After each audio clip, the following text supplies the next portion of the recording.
Thanks for joining us once again. We focus today on the difficulties being had by VW. Ford shut down their production of EV trucks, as well as VW's decision to spend $4 billion investing in Rivian to get better access to software. So we look at all of this relative to how is Tesla doing and how will it do going forward. This is Greg for Teslafaninsight. Thanks once again for joining us. If this is your first time, welcome. If you're a repeat visitor, welcome back. We also want to thank our Patreon supporters. If you enjoy the show, would like some better ideas on investing and trading, please join us on Patreon. So today is I want to say, a strange day. Usually we wait until the end of the quarter and heading towards the 1st of January in order to discuss, well, how is Tesla likely doing? So I had sort of two data points that I stumbled into that I thought were great. I got a call from a friend of the show. His name is Donovan. Donovan is based in Sweden. As we were talking by, I guess, FaceTime on Facebook, he was in Stockholm, and he actually showed me images of the Model Y taxis that are being used in Stockholm for transporting people. I have to admit, the only fleet that I've seen of Tesla vehicles as taxis is the Tesla Dash facilities in Atlanta, and so it's nice to see those vehicles on the road. And what he specifically explained was that a strange thing is happening in Sweden. Throughout the Scandinavian countries, that's Norway, Sweden, Amsterdam, etc., all those countries are moving towards getting rid of ICE or internal combustion engines. And the number one solution that's being used by everyone is Teslas. So even if they could purchase or other European makes that are famous, the BMWs of the world, etc., those consumers are choosing Teslas. And so I'm fascinated by this because it brings up the question that Bob Lutz had placed, which is Tesla has no competitive advantages.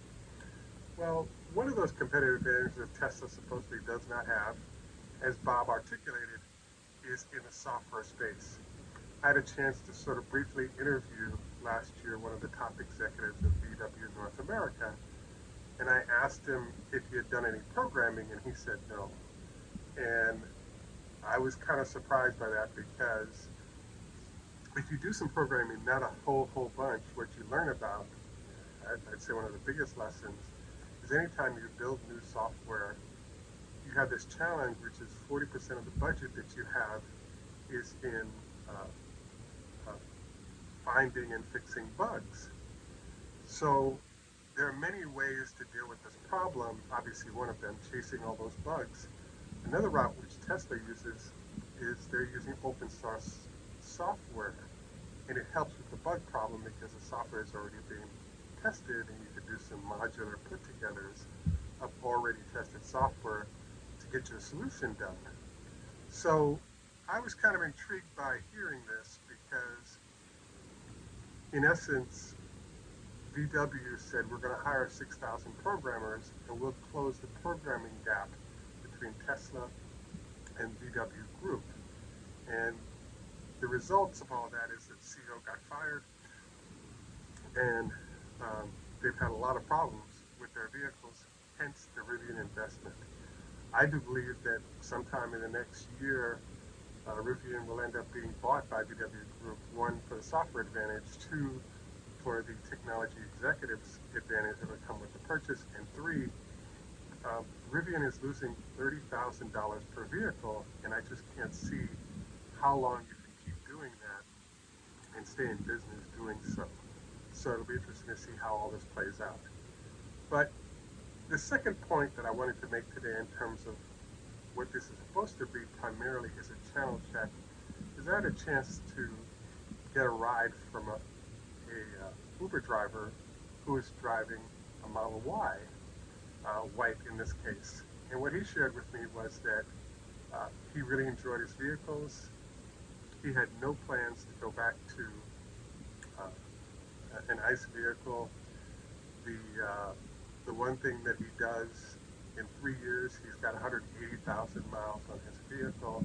And the one thing he does that he really thought was important was the 80-20 rule, going charging no more than 80% of the battery life and going no lower than 20%.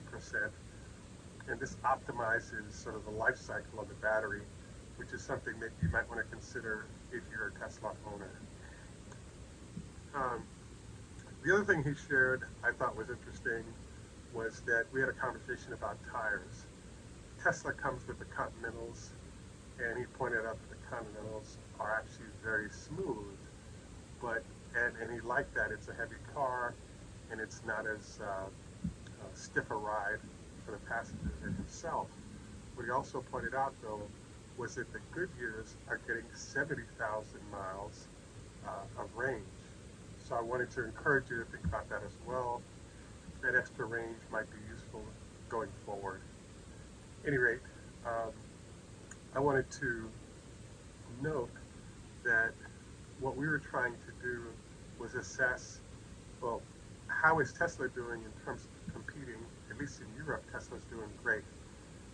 Tesla's also doing great in Europe because, as you probably know, 95% of the vehicles sold in Norway currently are electric vehicles, and they plan by 2025 to go to no ICE consumer vehicles being sold.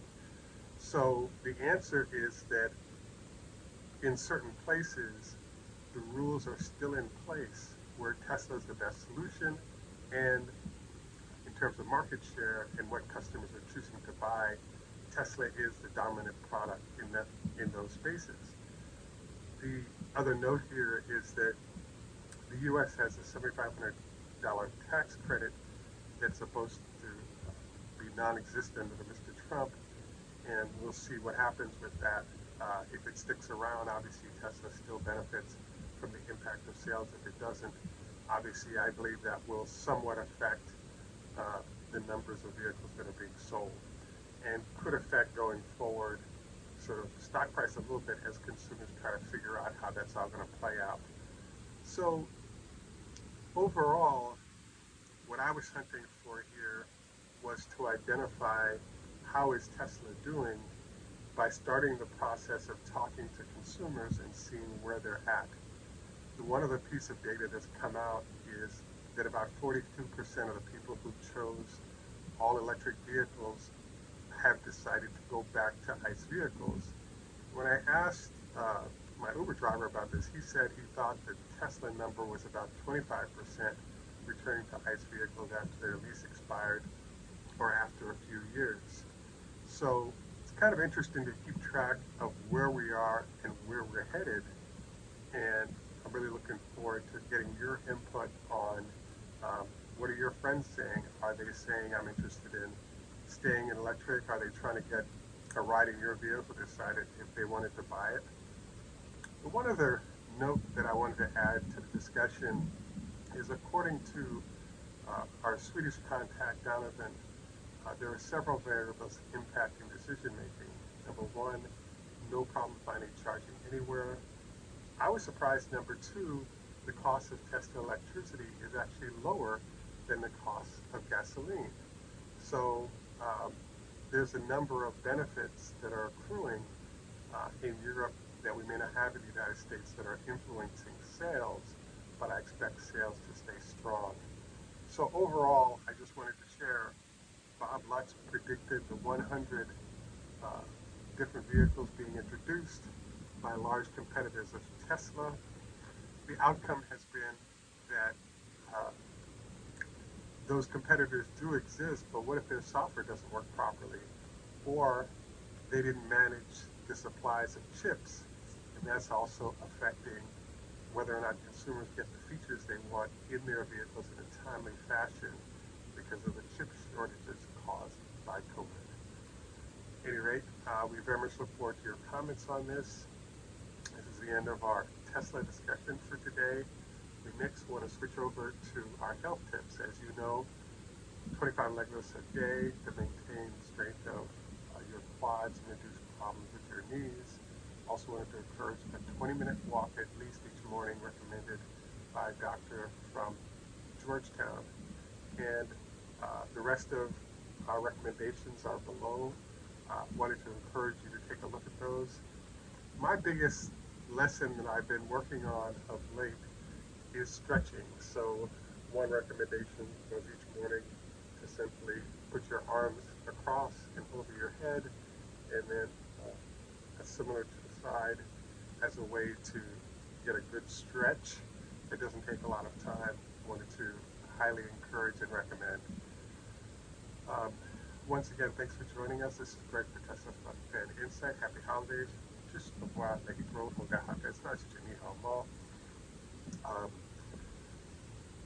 I wanted to do maybe a bonus point today that I'm studying now. We'll probably do a whole show on it, and that is the whole issue of the war.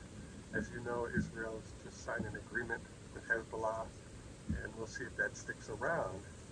But the immediate impact of that agreement was that oil prices fell by $2. And what it smells like, because China's sort of production activities have dropped off so much, I'm sensing that we could end up with a $6 oil price in the next 2 or 3 weeks, possibly. If that happens, it's good for consumers because we have lower oil prices, but it's bad for all the companies that make money on that. And so we're in an interesting position right now in terms of how that's going to play out. So we plan on actually doing a show on this next. Once again, thanks for joining us. Have a great day, and bye for now.